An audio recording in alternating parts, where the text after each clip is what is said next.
华兴保险管理人周报每周5分钟，为您带来美国公司经营、人才管理的最新快讯。收到 I-9表相关检查通知，雇主72小时内要行动。加州多地最低工资7月起调涨，机场与酒店业首当其冲。员工焦虑蔓延，超60%准备找第2份工作，企业该如何稳定人心？本期带来详细介绍。近日，随着移民相关审查力度加强，雇主如果收到国安部发出的查验通知，该如何因应？首先，根据移民改革和控制法案 （IRCA）， 雇主有义务核实新员工是否具备在美国合法工作的身份，并透过 I-9表格确保合规。加州商会提醒雇主，若收到国安部 （DHS） 发出的查验通知 （Notice of Inspection），将至少有3个工作日的时间准备相关文件。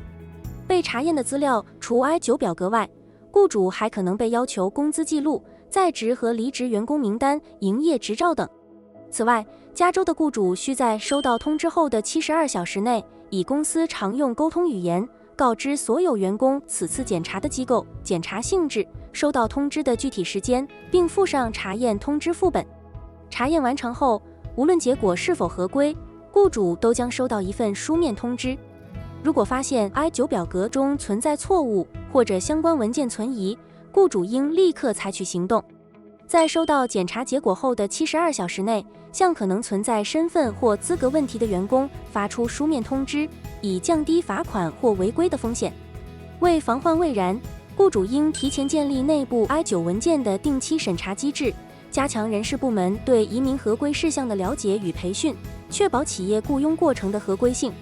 同时，在内部审查过程中，应避免歧视或报复嫌疑，如不得只选择非公民员工进行审计。接下来关注最低时薪的新变化。自2025年7月1日起，加州多地将实施最低时薪调整。例如，南加州的洛杉矶市最低时薪调整至每小时17.87美元，洛杉矶县未建制区域，如哈港、罗兰港等地，调整为17.81美元。而 Pasadena 则调至每小时18.04美元。对于在这些地区雇佣员工的雇主来说，以下几点需特别注意：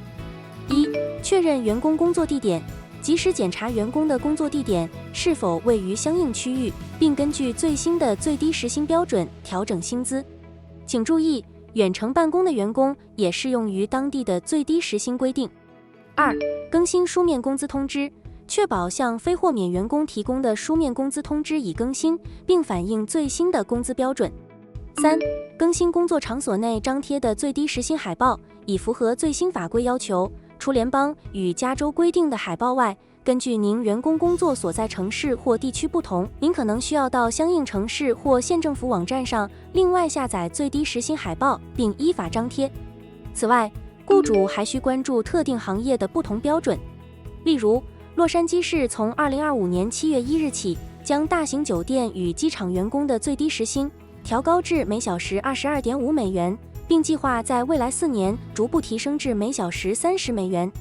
企业不仅需要确保其薪资制度符合相关规定，还应提前做好财务规划，以适应新的薪资标准。最后要关注的是一项令人警觉的人力趋势。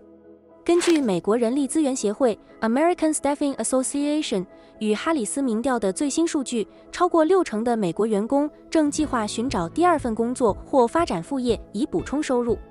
在千禧一代与 Z 世代中，这一比例更高达76%与73%。这股副业热除了反映生活成本压力，也揭示员工对原有薪资与保障日益感到不安。此外，员工心理健康服务公司 Equilibrium 在2025年夏季劳动力状况报告中指出，员工在工作场所体验到的悲观情绪、不确定性以及脱节感已经达到了临界水平。Millie Equivalent 的首席科学家 Brett Smith 表示，职场悲观主义不仅是抱怨工作那么简单。研究表明，工作相关的悲观情绪将使员工生产力下降超过60%，并增加128%的抑郁风险。Smith 建议企业应重视员工的心理健康，协助员工提高抗压性，掌握情绪的主控权，保护员工免受不确定性和悲观情绪的有害影响，从而在这波充满不确定性的大环境中稳住人才根基，并提升整体组织韧性。如果您喜欢我们的节目，欢迎点赞、转发、订阅，打开小铃铛。华兴保险管理人周报，每周5分钟，为您带来美国公司经营、人才管理的最新快讯。下期见。